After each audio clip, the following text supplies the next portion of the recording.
Welcome to the session. Absolutely fabulous to have so many faces on the call, though we can't see you. I think if you have any questions, please post them in the chat. We'll get to it at the end or afterwards, whichever way it's possible to get to them. But it's quite a jam-packed presentation that the colleagues will be sharing with us. The session will be recorded. We will be sending through the slides and other information afterwards, so you don't have to worry about that. You can just actually sit back, relax, and enjoy the discussion. On the call, we've got 3 colleagues that you can see there on the screen. It's Chantal Seiss and Zeralda Mitchell and Farim Ibrahim as well. Welcome, ladies. So Chantal on the left-hand side, well, on my screen on the left-hand side, I assume she's on the left-hand side for everyone, is the head of Group Talent and People Development at the Sanlam Group. She's also an industrial psychologist. All 3 colleagues are industrial psychologists joining us today. She has a strong background in strategy development and working with, particularly with senior and executive management, and really her focus being on supporting the people agenda through the implementation of talent management frameworks, tools, and practices that facilitate the entire employee life cycle. Zeralda is the group talent manager, and also, as I said, an industrial psychologist, and has come from the retail and financial services industry. That's where she's grown up, I suppose I can say, and keen interest in talent management, psychometric assessments, leadership development, organizational effectiveness. I'm also very passionate about people development, wanting to add that value and making a positive impact. And then Farim Ibrahim, also organizational psychologist, started working, I think, under these 2 ladies, and then did such a great job and learned so much from them, and brought so much value that she's also joined the team now. So also OrgPsych studied more closely at UCT, and we are so happy to have you. Thank you so much for sharing your wisdom with us today and the challenges that you face, and particularly about this project that here in Women's Month, we're talking about, you know, women in leadership and what we are doing in various organizations to promote that. So thank you so much for your time. I'm going to have to unmute. There you go. Okay, great. Would you like us to start, Renata? Yes, please. You can start. Okay. It's about just what, 13:33. Did everyone hear my introduction? Sorry. Yes. I was chatting away. Thank okay. That would have been interesting if my introduction was on mute. Okay, no, great. Yes, please, you can go. Thank you. Great, thank you. So good afternoon, everyone. So I absolutely not able to see you, but I sense you. I sense you in spirit and in energy. So thank you this afternoon for joining this. Just from a process perspective, I'll chat to sort of what we're going to engage with this afternoon in terms of the topic. But if you have any questions, I'm sure there's a chat functionality. Sorry, I'm not too familiar with Zoom, but there's a chat functionality. And as we're going through, you're welcome to just put on your questions. We have left some time for questions and answers at the end. We've also left some time for advice, where we ask your advice. So with that introduction, I also want to thank our JVR service partners. We have a long history with JVR, at least myself. I think I've really been working with the group for about over 15 years, which is quite a long time. So thank you for the opportunity just to talk to what I see as quite an interesting business case study. And I'm putting it within a Sanlam context. I'm sure it can be extrapolated into other industries, other companies, absolutely. But this is sort of the Sanlam business case study around our women in leadership. Yes, it's August. It's my birthday month. I turned 50-something a few days ago. So it's interesting that in this day and age, we're still having the conversation about women in leadership, given Women's Month. And with that introduction, I'm going to then ask Farin just to move on. So just the actual business case studies around our program on Women on the Rise. And what we're really going to do is delve into just the problem statement, what we were trying to solve, how we went about solving it, and then sort of some of the outcomes of the actual program. And then also quite reflective at the end in terms of what we thought worked well and what didn't work well. And we like to use that as in how do we then look at this and say, how do we improve this going forward? So in the next slide, which is the introductory slide, you'll see just an introduction, a woman in leadership. We'll talk to the business case study, we'll talk to the outcome and the discussion, and obviously we're leaving time for Q&As and advice. Let me just add, and advice. So on the next slide, I thought to include this slide. It's 2024, a business case study being women in leadership. And yet if you look at some of the quite recent sort of news articles, and I sort of localized it to South Africa, but I'm sure you can take this globally. You still find these articles around closing the gap, women in technology, gender pay disparities. You still read, understand, and see all of this in today. And for me, that's quite interesting because our program was not in terms of isolated.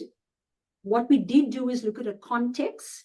So our context is also our DEIB, and I always have to say it slowly, DEIB, so our diversity, employment equity, inclusion, and belonging. So we have a strategy in the Sanlam Group around DEIB, and obviously one of those pillars would be around gender. Gender is one of it, and so this program almost fitted quite nicely into that particular strategy in terms of what we were trying to drive. So from a Sanlam perspective, we actually acknowledge that, you know, women, given the next slide, women make up a large part of any organization. And so we know there's more women than men. In most organizations, you have more women than men, but yet when you start looking at it and you start segmenting and you're looking at it from a leadership and tier perspective and a hierarchy perspective, there the picture changes slightly. So more women in the organization and less women at top senior level roles. And just from, if you go back to that, just from that perspective, it was something that we were actively also wanting to address. And so I'm not going to read our problem statement. We just wanted to start out with what are we trying to solve? Because I think there's a few things we could solve, but what were we trying to solve within the specific sort of segment? And if you move to the next slide, what we understood was some of the challenges. So from just understanding the problem statement itself, we had to ask ourselves, so what are some of the challenges in this space? And what you see in the sort of the white blocks are just, it's out there, it's in research. Korn Ferry provided some of this for us in terms of what are some of the challenges that women face in advancement, in getting to that ceiling. So what I put in the blue block was to say, if I reflect on financial services, and again, it's not something I came up with, but I didn't necessarily find it in any of the research that I was looking at. The one thing I find specifically in a financial services, and it might also be in other type of industries, that you find very few females in a P&L segment. So profit and loss, running profit and loss businesses within big organizations. More likely you'd find senior females in your marketing space, and if this rings a bell, in your HR space. I know we're making some headway in terms of IT, sort of technology, that there are very senior and good CIOs, CTOs, female CIOs and CTOs rising. I've seen the top 10 for South Africa, influencers, and there's about 3 or 4 of them that are actually female. So you're seeing that sort of that industry slowly shift. But in general, when I looked at our industry, one of the things that was stark for me was that there's not a lot of females running actual businesses that sort of brings in a strap line around a profit and loss.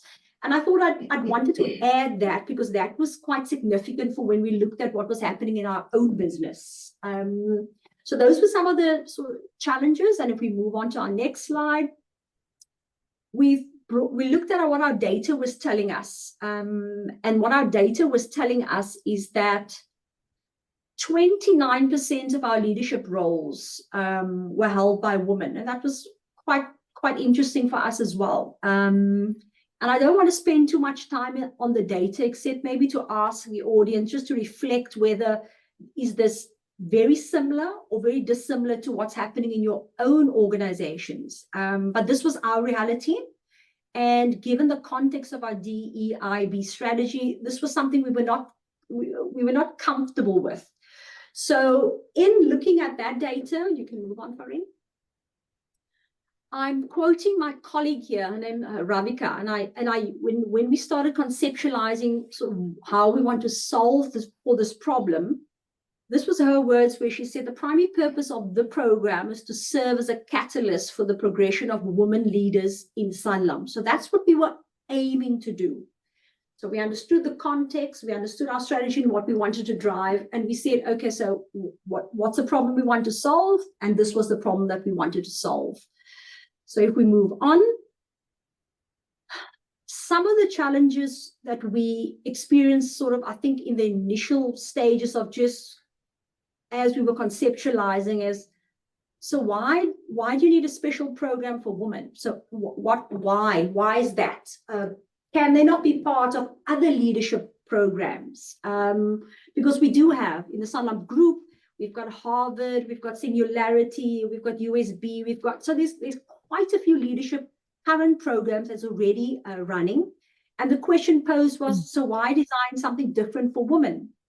And in reflection, we had to ask ourselves, yes, why? When you're asked by senior people in the organization, male and female actually, so why a special program for women? Some of the things we thought about was that you almost want to form a community of like-minded people who understood what the challenge was. And the challenge was specific. There were some specific challenges around why women are not advancing. You also needed to create a safe space for all of these challenges and solutions to be surfaced. You needed a space.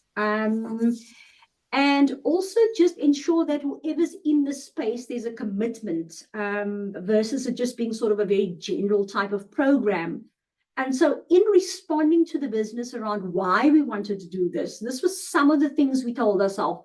And we absolutely stood by why there should be a special program to advance females. We move on. So we also understood that we couldn't do it on our own. And we also knew that there were other companies that did it quite well. So what we did, we consulted and we looked around at sort of what other companies are doing.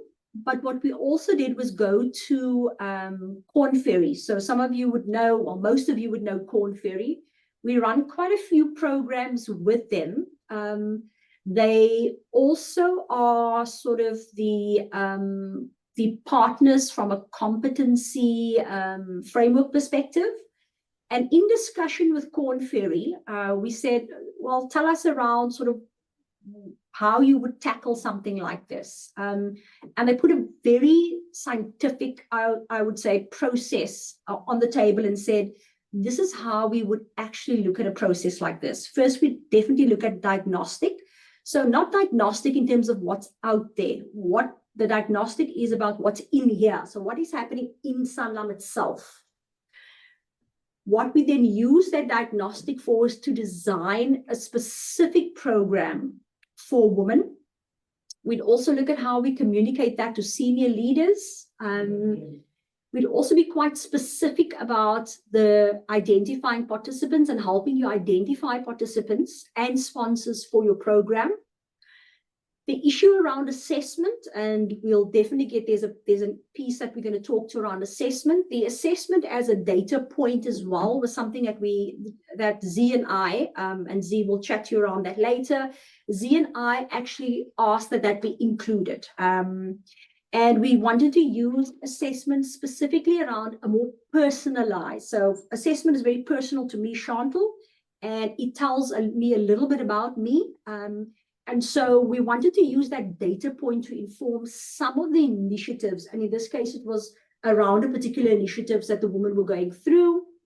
We then launched the program, and the first cohort went through the program.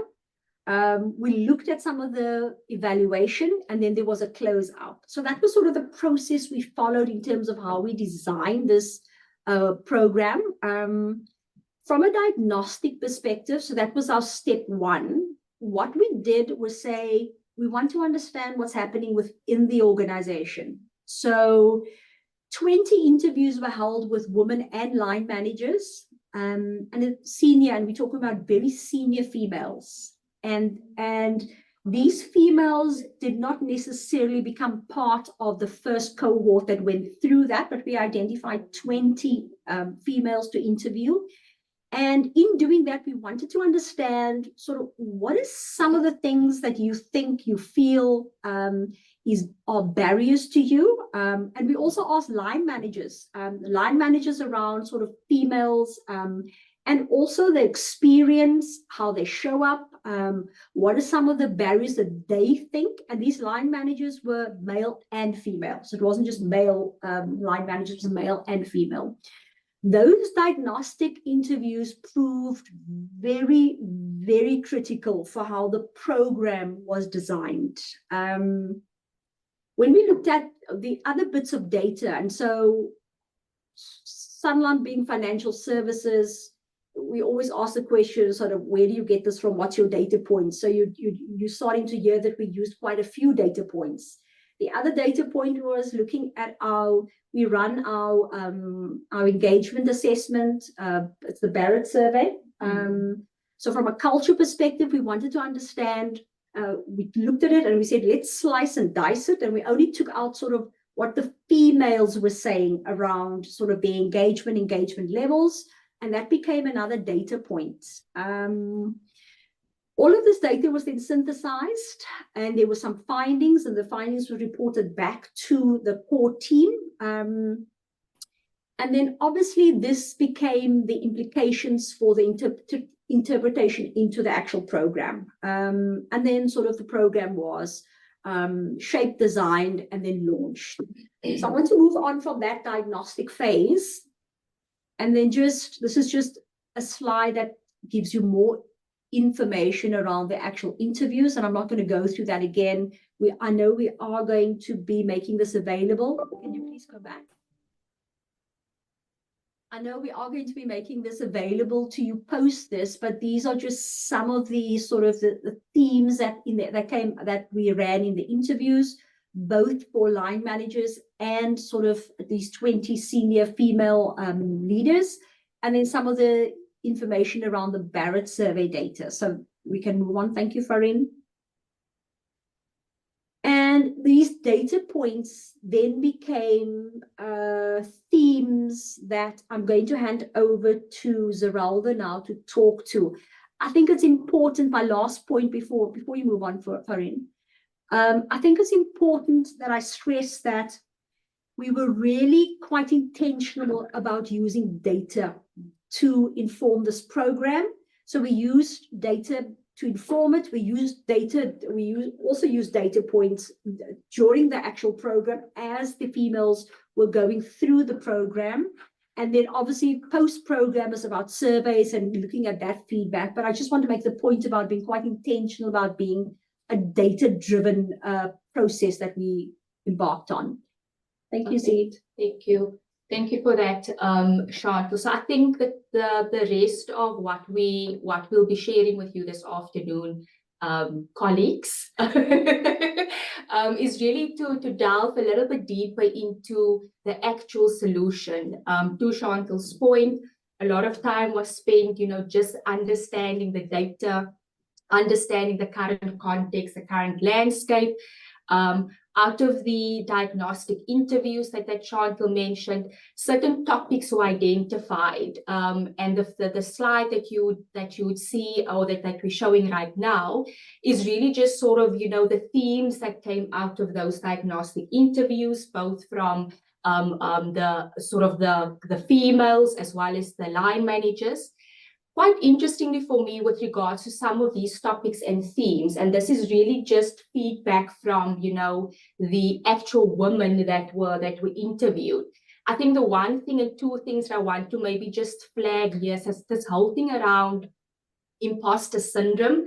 I'm not going to spend too much time on this. I think the audience are well aware and well familiar with what that actually means.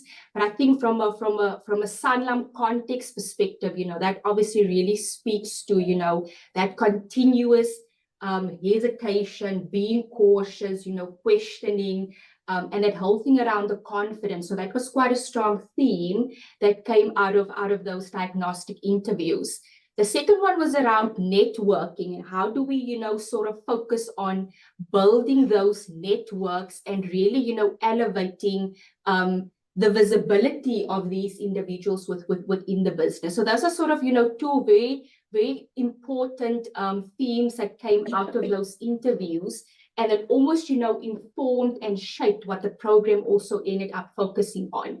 The rest of the topics is really around, you know, things like holding their own space. So really the females, you know, putting it on the table that we need support and guidance in terms of, you know, just holding our own space, building our personal brand, speaking up and taking charge of our own development. So those were sort of the topics identified.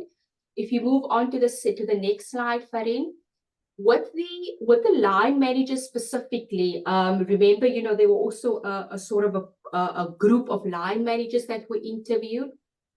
Some of the things that we heard through those diagnostic interviews was really around, you know, line managers putting it on the table that we need to better understand the experience of women. So help us understand that, you know, give us something that will actually help us understand the experience better. Why do they experience as barriers? Why do they experience as enablers? Give us that insight so that we can support these individuals on a journey or this particular journey. There was also ask for, you know, giving them tools. So that for me speaks to almost enabling them, you know, to be able to walk this journey collaboratively with these individuals as part of this program, and also building the confidence. So this was sort of, you know, just high level, some of the things that we heard through those interviews with the line managers. If you move to the next slide, Farin. A key principle that was considered in the design of this program is this whole thing around shared responsibility.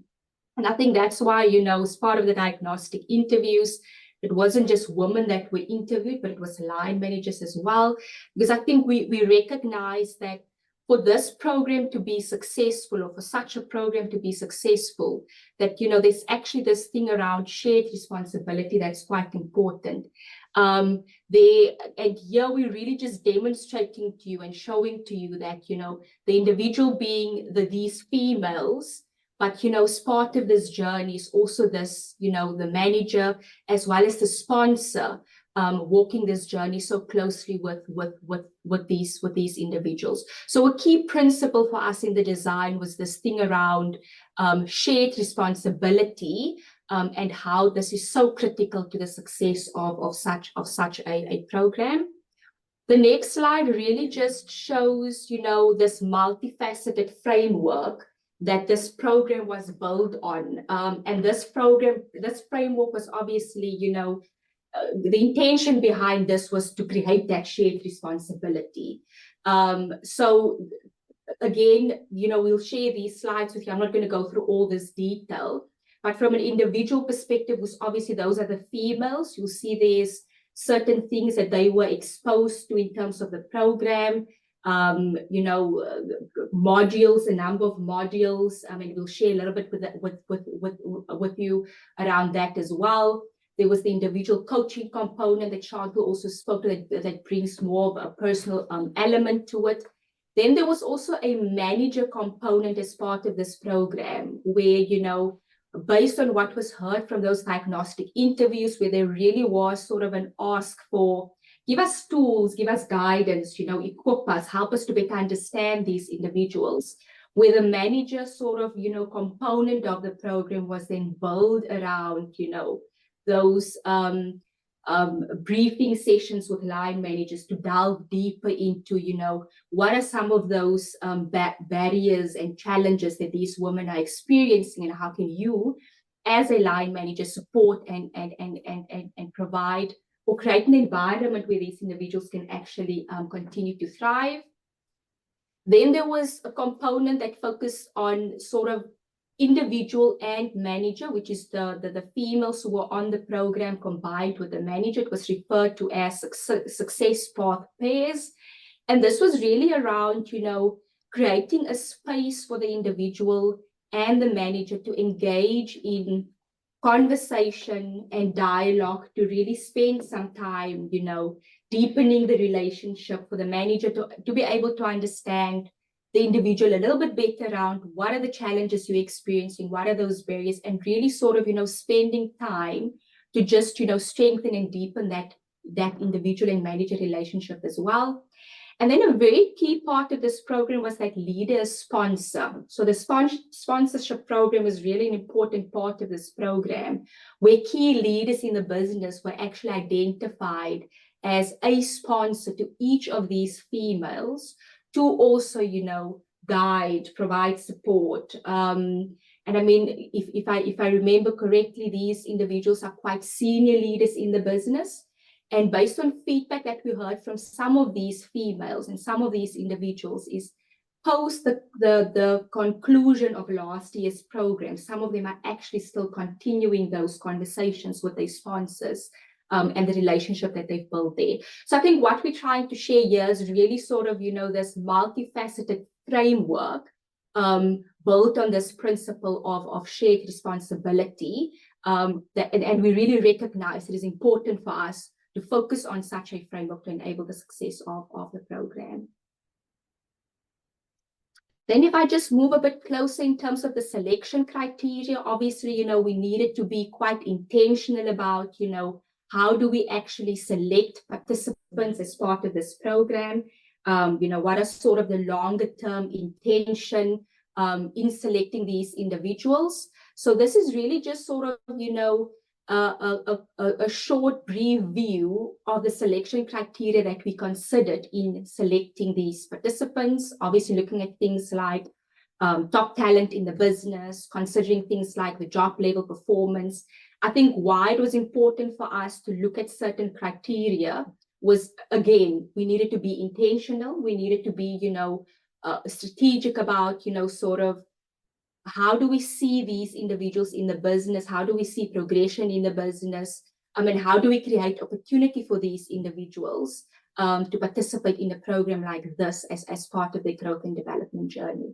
Not sure if you want to add anything here, Shanta, around the selection. I think maybe the comment, as I'm looking at the slide, Z, is the ethnicity at the bottom. So I think it's important also just to mention that it wasn't a Black female program. I think that the thinking around that was that we, as Sanlam Group, we recognize that from a diversity perspective, we can also do better in terms of race. And so predominantly, it wasn't a sort of a black-white type of program, but we did from an intentional perspective say we want to increase the diversity, and that would have included that we had more Black females on the program. Yeah, I think that's the only comment I want to make, but not exclusively so. Perfect.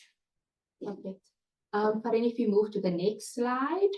And this really sort of, just, it's a nice sort of snippet of the overall program, and the sort of, breakdown of the actual program, and giving you a good view of what did the participant journey look like, what did the manager journey look like, and what does the sponsor journey look like. So again, here it's quite clear that the program was designed with these different participants in mind, or these different stakeholders. It's the participant, manager, and the sponsor journey. And each of these individuals would engage in certain activities throughout the 10-month program. Again, the intention was, firstly, equip managers to be able to walk this journey with participants, and, sort of give the sponsors the sort of, what's the word I'm looking for? Give them what they would need to be able to walk the journey with these participants as well. So this is really just an overall view of the 10-month journey and a breakdown of the different streams for participant, manager, and sponsor. So quite intentional with that design as well. Then if I just spend a bit of time on the assessment component, I think, this was really quite an important part of the program as well, because this component for me speaks to that personalization. We spent quite a bit of time, just deciding what do we want to include as part of this assessment process. As part of the participant journey, there's obviously the coaching element that's included as part of that process as well.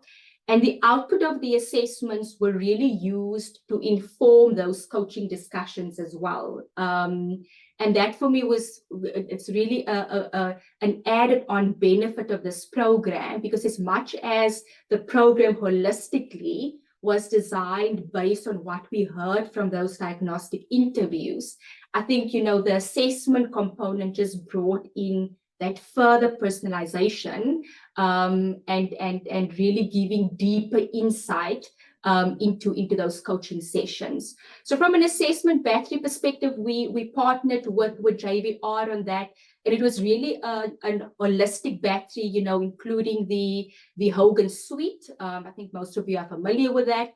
We included the EQ because I think, for us, that was quite important from a leadership perspective, but also given, the intention behind this program and really, giving the participants insight from how do I show up in the workplace? From an EQ perspective, how do I manage myself? How do I manage my relationships? And how do I show up on a day-to-day basis? So that EQ component was quite important for us. And then a very nice element to it was this 360 survey as well, because we obviously understand that the assessment battery gives insight in terms of, the individual element, but the 360 is more around, how are you being perceived within the business, from a reputational perspective? How are you being perceived in the business? And that obviously speaks to that personal branding that was highlighted as part of those diagnostic interviews as well. So that's sort of just short in terms of the assessment battery. And what we did quite nicely was really to look at, what are those themes that we are hearing out of the assessments as well. So as much as each of those participants and individuals, they gained, they got the feedback, they gained that insight, it was fed into the coaching process as well. What we also wanted to do is to take a step back and look at this holistically. So this group of 20 women, what are some of those themes that we're picking up? And how does that align with what we've heard out of those diagnostic interviews? I'm not going to spend time on this detail, but I maybe just want to pull out one or two things that was quite interesting for us when we looked at this data. Two things that showed up as potential for this group of individuals was enterprise thinking and implementing change. However, what was quite interesting for us is that from a 360 perspective, the feedback was that is not necessarily experienced within the business. So that for me, it's one or two themes that I'm pulling out, but that for me was quite interesting in terms of, there's potential sitting here for things like enterprise thinking, things like implementing change. It's quite critical to the success of the business. There's potential sitting here, but it's not showing up from a 360. The business is not experiencing that. Key stakeholders are not necessarily experiencing that. So how do we, get these individuals to actually start tapping into those things, which was quite interesting. In terms of just, measuring the impact of the program, obviously this was important for us. The first group was almost a pilot group for us. And it was important for us to just, pause and understand, how would we measure the impact of the program, to ultimately also inform, future decisions around this program. There were two ways in which we looked at the impact. There was sort of a short-term element to it as well as a longer-term impact. From a short-term perspective, we were really looking at, from a participant perspective, how are you experiencing the program? What was the impact of the program? And we got the same feedback from manager and sponsor. So that was really just short-term feedback, understanding the impact. And then from a longer term perspective, some of the measures that Korn Ferry recommended to Sanlam was to look at things like, progression, retention, confidence, progression and confidence, visibility and opportunity, which I think that visibility speaks nicely into that networking element that was highlighted out of those diagnostic interviews. So I think what we're trying to land here is it's not only about looking at those short-term successes, but also in the longer term, what do we see happening with these individuals, and whether the program is actually having the intended impact from that perspective. Again, Chantal, not sure if there's anything in addition you want to add here.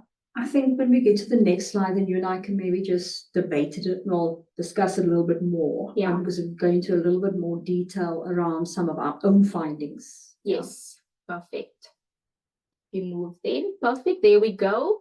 So again, this really just, for us, it was important to again, pause and ask ourselves, what did we learn? What are some of the insights that we gained from the pilot program? I think what worked very well is this data-driven approach. Chantal spoke to that in quite a bit of detail as well. So really understanding the current landscape, spending time with individuals in the business, with line managers, and, really using that to inform and shape this program. I think partnerships, very, very important. I think that whole thing around that shared responsibility is very critical and key in the success of such a program. So that also worked very well. And the intentional design, I think, the picture that we've been shaping this or that we've tried to shape this afternoon is really, you could see that, there was a clear intention behind the design of this program. We saw what the data was telling us. We heard what the people was saying, what the business was saying, and we really use that to sort of inform and shape the design of this program. You want me to touch on the next one? Very good. Thank you, Z. Thanks for that. That was nice, detailed. So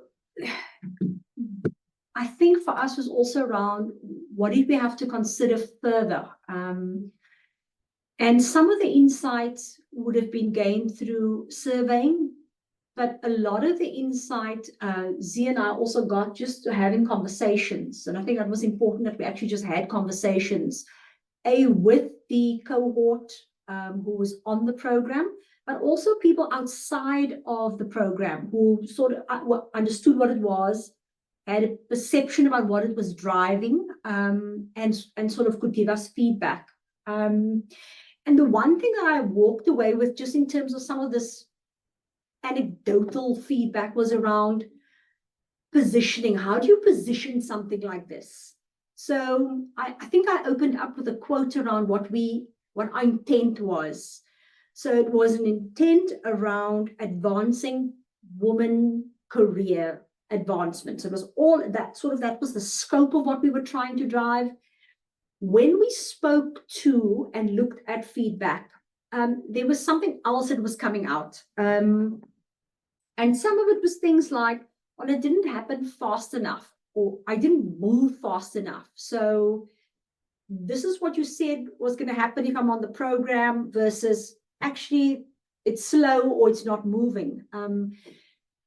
When in conversation with Z, she had an interesting comment that I almost wanted to repeat, and that was around the visibility things like projects around advancement. And I thought it was quite an interesting comment you made. Yes. I think, try now to remember the detail of that, but let me go for it. I think the conversation was around, advancement, yes, and how we almost, define advancement in terms of you moving from one role to the other. But I think in listening to some of the feedback from these females, there's also, I think some of the females took different things from this program. So there's almost a different element of measuring the success of such a program. I think the example that we shared with each other last week was around, being part of bigger projects within the business. That's not necessarily a progression from a role perspective. It's not a role size difference. It's not a level, jump from one level to the other, but it's really being involved in, projects that's intended to drive, sort of strategic objectives of the business. And that for me is almost also an indicator of success of such a program, which speaks to that visibility. Thank you, Zee. And that was the point. I thought it was a very powerful point that you made around that advancement doesn't necessarily mean vertical. So I thought I'd just want to bring that in.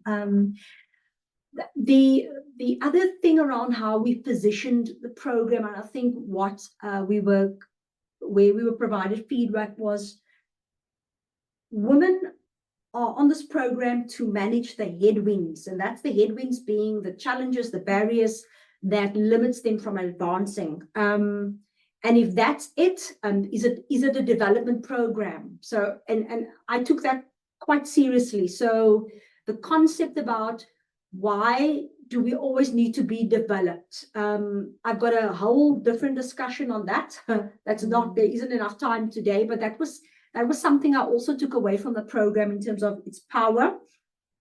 From a positive perspective, what we were being told was there were some unintended consequences. And some of the unintended consequences were things like, you mentioned, Zee, the continued sponsorship. So the sponsorship relationship sort of went beyond the program, and that was good. The other unintended consequence is also a community that was formed, a community of females that could actually share with each other at the same particular level within the organization, that could easily share with each other and pick up the phone and say, I'm having a challenge with this. How would you manage that? And those are some of the unintended consequences that when we designed, that wasn't necessarily what we actually designed for, but it was very positive to receive that. And then I think the last thing that I'm going to just talk about is just metrics. And it's to my earlier comment. It's about how you clearly define these outcomes and metrics that make sense for everyone. From an organization perspective, what did we want to achieve? For the cohort who was on the program, what was the expectation? And what did they think was going to happen? And were there any sort of clear, tangible ways in which we could actually measure all of this? And so for me, when I say what needs further consideration, is probably how we define those metrics and maybe put clearer targets to it. I think I'm going to wrap there in terms of, with my last comment, to say we did decide to do a second cohort. So in year 2 of the program, we have a different group of women, and we are using the feedback from the previous cohort, but we are also using the same design in terms of the actual program. And hopefully by the end of this year, we'll be able to compare the two, and also all the feedback that comes out of it. I think that's me. Okay, thank you. Do you want to? All right. Excellent. So, I mean, that is obviously what we wanted to share with the audience today. We would like to open for discussion, and I think it's really just around answering this question. I mean, we don't have to have all the answers today, but it's really just about, sharing in a safe space around, the extent to which these leadership programs, whether it really aligns with specific needs of women, in addressing those barriers that they're experiencing, and how can we further refine these programs to actually, tackle those unique challenges that females encounter in the corporate environment. So it's really around just having a general discussion. We're open for some thoughts from the audience, or even just, if there's questions around the existing program, we're happy to respond to those as well. And just before we open up, this is probably the part where I said and advice. So as we also looking at how is the advice? Have you experienced similar? Have you done the same, or have you done it differently in terms of your own organizations? And that's probably the learning, because part of what I think we're doing here as well is around just a learning community, and that's important for me. So if we really would like to open up for questions and or advice or comments. Thank you, Renata. So while everyone is grabbing their keyboards to unmute or type, I think from, what really stands out for me from this process also is that, that it's so clear and it, that leadership, what you positioned here is obviously that leadership development is not a one size fits all, and that it's not a drop and go, kind of process. We don't do something and then we leave you. And what I think what you've created here is, for example, personalizing it through the use then of the assessments, being able to really personalize that development process, that even though it's part of a bigger process and there's kind of key, steps along the way, within that each person can also, have their individual needs met and get honest feedback around it. And then not being the drop and go, meaning, having various multiple points and staying with them on the journey. So I think that's really, probably part of then what led to some of the unintended consequences, which were a positive as well. So thank you so much for sharing that. I really want to hear from the colleagues on the line to the question posed here by what is there perhaps in either that you've experienced in an organization, or lessons that you've learned that we can, give it to each other in terms of advice.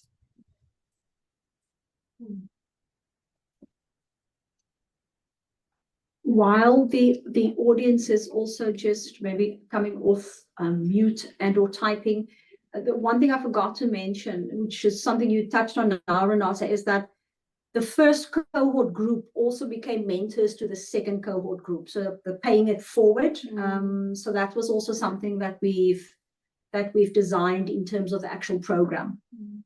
No, absolutely. Colleagues, Jana, I'm going to put you on the spot. Do you have anything to share from your previous experience? Let me just see, can everybody at least see me? Yeah, I think, thank you so much, Zeralda and team, for sharing. I mean, it's so insightful. I actually wanted to ask the question around the, leveraging off the first cohort to, use them as mentors and coaches for the second cohort. So you literally took the words out of my mouth. But just from a strategic perspective, how does this link or align potentially with other leadership development initiatives that's in progress within Sanlam? Is it seen as a very separate initiative, very specifically focused, obviously on women in leadership, or is there some synergy between this initiative, this program, and other leadership interventions in Sanlam? So it's separate but the same. I'll start by saying that. So there's many other leadership programs that, and I think I did position that right up front. And it's a good question you're asking, Jana. So the question around, so why not put these women on the Harvard course or the Singularity course? Why this one? So what we've done is we've segmented our programs quite specifically in terms of transitional.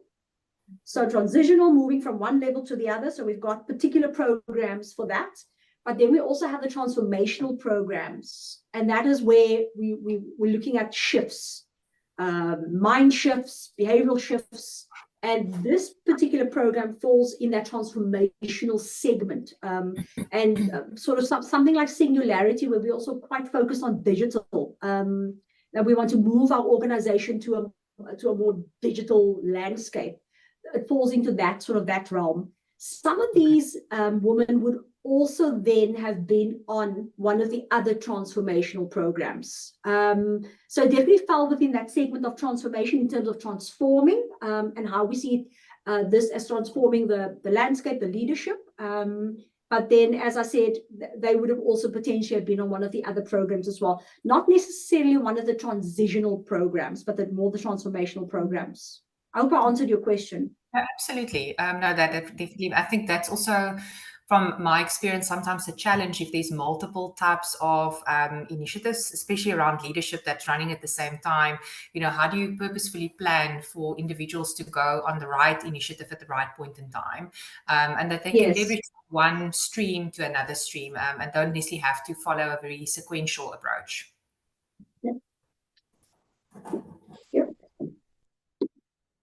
No one wants to...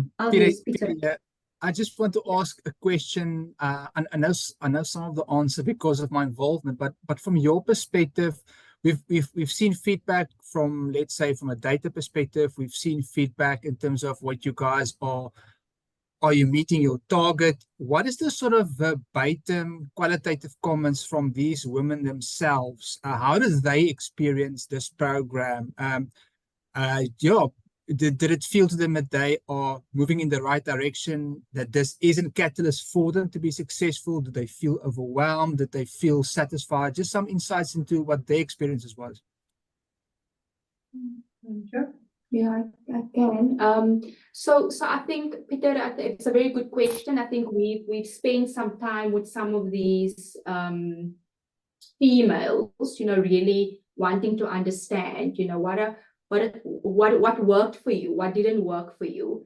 And I think Chantal briefly touched on some of it earlier on around, there was really this thing around this sense of community that was built amongst these individuals. That's something that came out quite strong around, really building a network of, being able to call on someone, being able to check in with someone, but those connections were built through this program. So there's really just this sense of community, sort of a network that was built, which is actually one of the key things that came out of those diagnostic interviews. So although it's networking in a safe space with fellow colleagues, it's still, I think, key to mention that. So that was the one thing.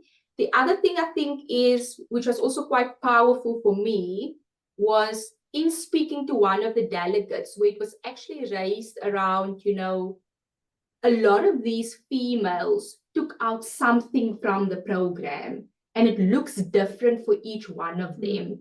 And that for me actually speaks so nicely, Renata. You also touched with that personalization. Yes, the program was designed based on what we heard, and we were quite intentional about that.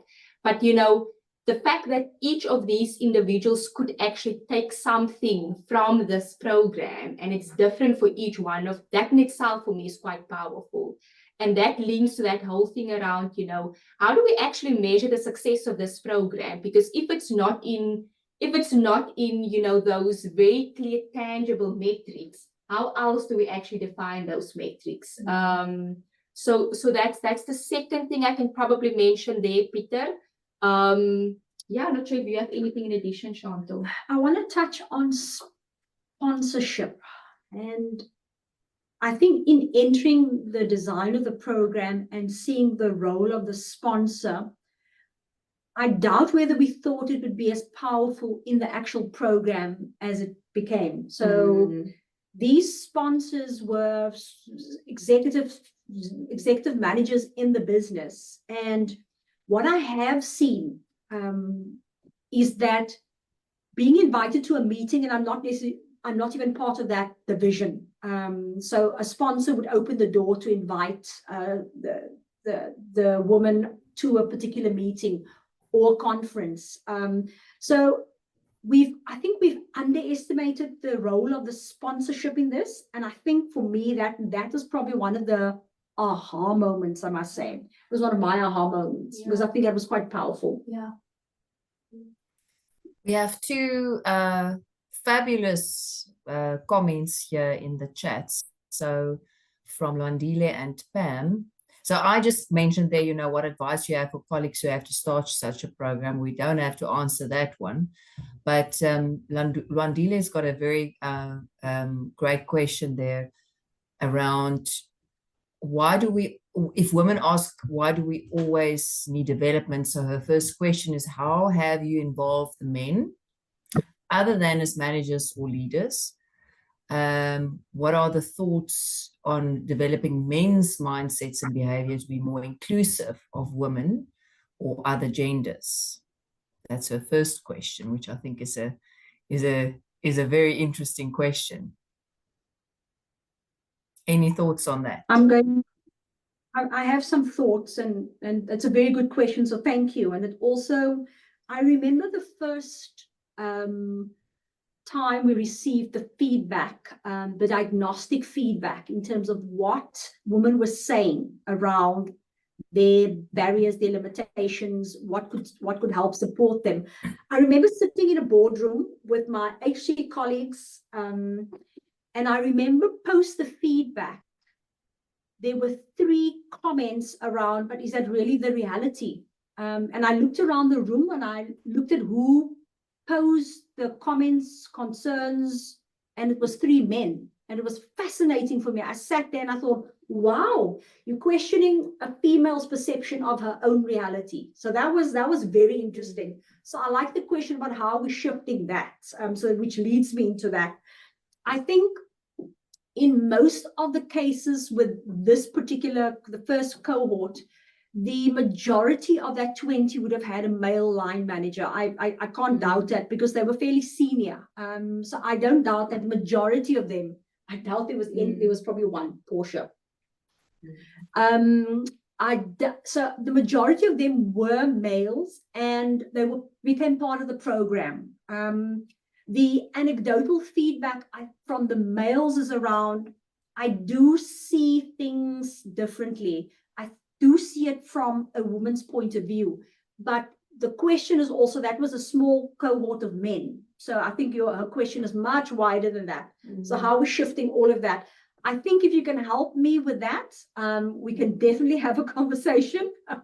Other than, we do a lot of sensitization and bias workshops within the Sanlam group. So if I think about all the bias workshops we've done a particular workshop on performance management, bias in performance management, and this whole thing around males and how they rate females came out. So we do quite a bit of those type of things, and that's more for the general population. We haven't necessarily measured, and I'm very honest about this, measured whether it's had any impact.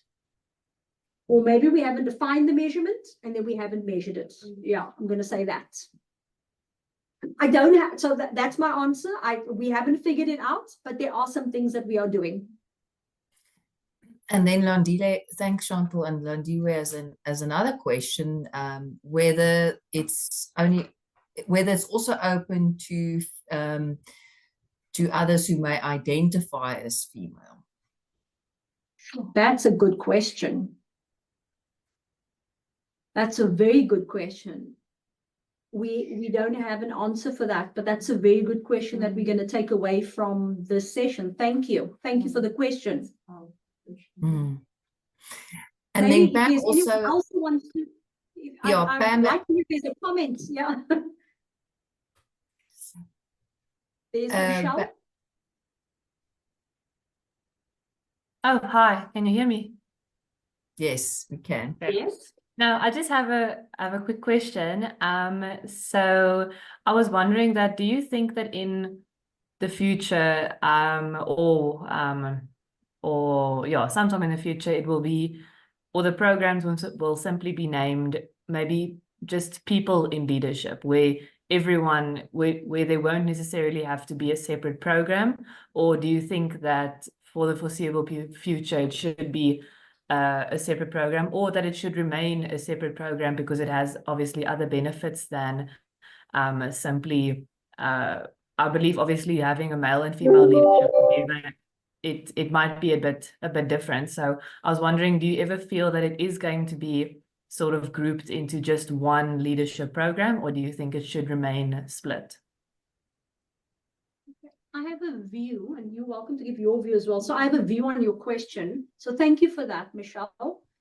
My view is probably in the foreseeable future, short to medium, it should be women in leadership programs, given sort of where we are. I think we are far from the your Scandinavian type countries like Sweden and those countries where sort of they've sort of hit the gender thing differently, and they're doing much better than we are. So I think that in the foreseeable future, we probably should keep it as a woman in leadership, but that's my view.